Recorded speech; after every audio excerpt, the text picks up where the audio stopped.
Listen, I think I said before the game that we had to be at our very best to win the game, to be able to go through, to give ourselves the best chance to go through, to be at our best, and unfortunately we weren't today. Not through a lack of effort, not through anything like that. It was just, we weren't quite, especially second half. And I think even when you look at how the game started, I thought we were good in the game. I thought we were quite comfortable. Restricted Rangers to very few opportunities from that point of view. And I thought we probably carried the biggest threat. But to find ourselves 2-0 down with how the first half went was really tough to take. And then probably the manner of the goals makes it even harder. I think when the first goal being a set piece, something that's an identical goal that we lost last season with Raskin at the front post, so we've showed them that, they're aware of that, which isn't good enough, especially just before half time.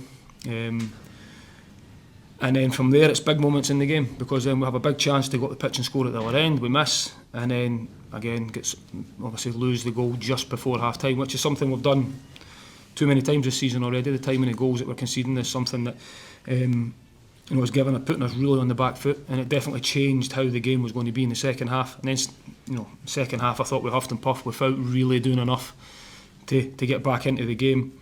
Didn't test Butland enough to put them under real pressure. So I think all in all I can't have too many complaints. I think the better team went through on the night.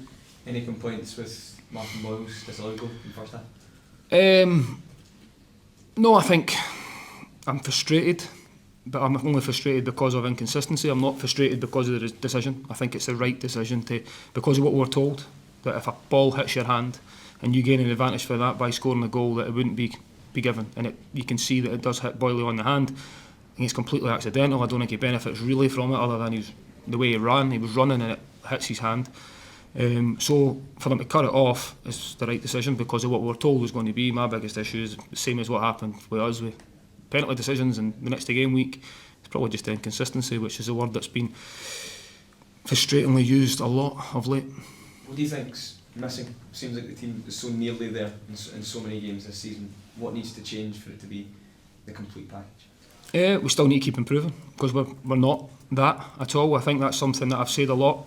One thing I have got, as I've said numerous times, is a very good group that are working really hard all the time. We're creating enough chances, so it's not. I would be much more concerned if we weren't creating the chances that we had. I think we had, obviously we carried enough of a threat first half, but not so much in the second half today. But we have been creating enough chances. But it's big moments in games. You need to be taking the chances when you're creating them. And then defensively is something that we've conceded too many poorer goals of late, which is something that clearly it's my responsibility to fix, and that's an area in which we need to do that. But if you take the chances at one end, goals change games, and that's the big thing.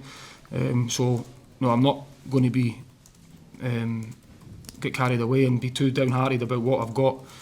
I know we need to improve. I say it all the time, and it's certainly no time to feel sorry for yourself with Falkirk on Tuesday night. Opportunity straight away to get back on the pitch to try and put tonight's result, put it right. Yeah, there was obviously loads in the build-up to this game at Rangers, and all the noise that surrounded Russell Martin and talk of protests and everything. There was a feeling that they were Rangers were particularly vulnerable this evening. Was that something that you felt as though you're maybe disappointed that you couldn't capitalise on? No, my message to the players all week was to try as best as you can to ignore the noise, because all we can control is what we do. And I think going into the game, I understood why people would say that, because of obviously the result here last weekend with Hearts and everything else, but that game could have been very different when you look at decisions in the game. So Rangers they haven't got bad players. They've got a manager that's been in the Premier League. They've got it's a big club. Coming along here, it's a real tough place to come and win games of football. I think history tells you that, especially for us. So we knew, which is why I started the press conference with this, which is we had to be at our very best, regardless of the situation. Them not being at the best, or they're still good players. They've still got a way of playing which is difficult. You've seen that today. They're very good in rotations and the way they move the ball. So it was always going to be a tough test. The disappointment side to it, and it probably also though shows how far we've come as a group. That we are really disappointed that we've not got through to the next round of the cup, coming to a place like this. It shows you measure of how far we've come, but also quick to remind them there is still a lot of improvement to come from us as a group. I'm good.